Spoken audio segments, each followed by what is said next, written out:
All right, just adjusting it. Whoop. Oh,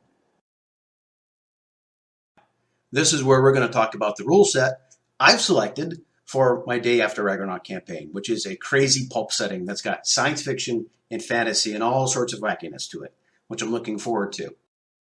So, with that in mind, I have to do three things. I have to pick a rule set that will be flexible enough to handle pulp, will take the load off my shoulders for prep time. I'm a busy guy. I've got a full-time job, I've got a podcast, and I write fiction. This RPG in a can is not going to be my main hobby, so I need a little breathing room here and there. And the third thing is going to be, three things, is going to be a compromise system because some of the games I could pick are too gimmicky for my players. We'll talk about that a little later. So sadly, that means our tried and true is off the table. There are some science fantasy elements in the DMG, but until a third party comes up with a pulp game or WotC comes up with 5e modern, it's not ready yet. If we're doing strictly fantasy, a good compromise and with like reduced prep time would be Fantasy Age, which I enjoy. But again, it's not going to be able to handle pulp. It does a little bit with Titan's Age, but it's not where I need it to be with Day of Ragnarok just yet. So now we're going to get to the second set of rules I was thinking about for the game. While I would have loved to have used Dungeon World, and I would have loved to have used Fate, my players thought they were too gimmicky. I think mostly because they prefer a traditional gaming experience. And for me, those two games, plus another set of rules, are part of what I call a new wave of best practices. Basically, they've codified what great GMs have been doing at the table for ages. And now you can read them. Especially for Dungeon World and Fate, I suggest reading them, stealing what you can, because that's what we DMs do best, is steal from the best. Use Fate for learning how you can utilize the environment for your game, and use Dungeon World for lessons on how to improv and get the most out of it. Now, when it comes to flexibility, prep time, and a possible compromise, Savage Worlds would have been a great choice, but it's very miniatures friendly to the point you're not going to get all of the game you can get out of it if you don't use the miniatures. And we're going to do Theater of the Mind in our YouTube set.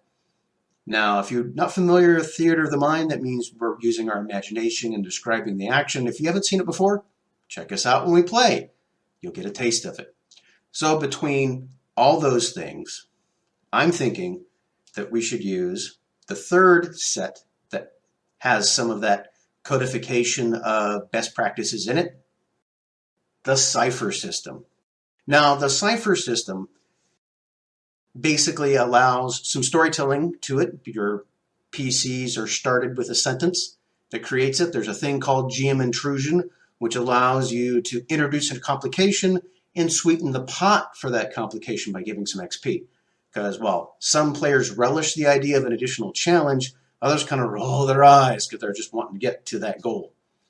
In addition to that, the difference I'm going to have to work with is the gimmick is instead of stats that are just numbers that affect a dice roll, your stats, which are might, intelligence, and speed, is a pool of points in each three columns. So that means when you want to do an improved dice roll, or you would like to do a cool thing, you spend points out of that pool. Which means that when you get to combat, you don't have all the hit points you could have. So that creates an extra bit of tension as you're trying to balance it. So if I can get players that are cool with the idea of more of a resource management versus a dice manipulation concept, I think they're going to enjoy it. As a GM, beyond the part of having the great minimal prep you just need to focus on the threat level and everything rolls off that. Monty Cook and Shauna Germain, Ms. Germain being an excellent guest from our previous podcast episodes, have basically promoted the idea that your adventure should be designed as it would be existing in the setting on its own, which is very old school.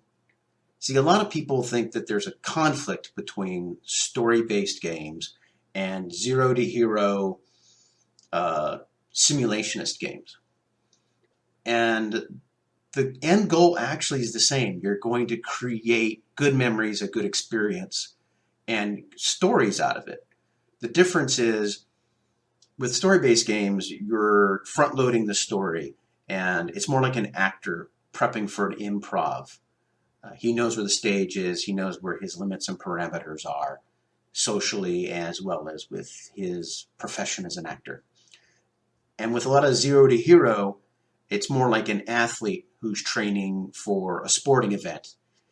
His arena is a set of rules that allow him to try to reach and score points and make a goal. And the story isn't necessarily the score itself, but the stories of the experience of them trying to get that goal and who made it, who didn't, and how close they came to it.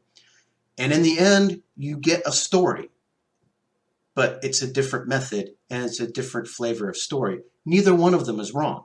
I think the Cypher system is trying to have its cake and eat it too, but I mean that in a good way. I think they're trying to give you enough to tell a story and give you flexibility to tell a story, but you'll get plenty of experiences that just happen on the fly that nobody expected. And oh my God, did you see how that happened? And that's what makes me excited to try the Cypher system out. So that's what we're going to use, the Cypher system by Mighty Cook Games. Check it out and wish me luck. Take care, guys, and thanks again for dropping in on Ganza Gaming.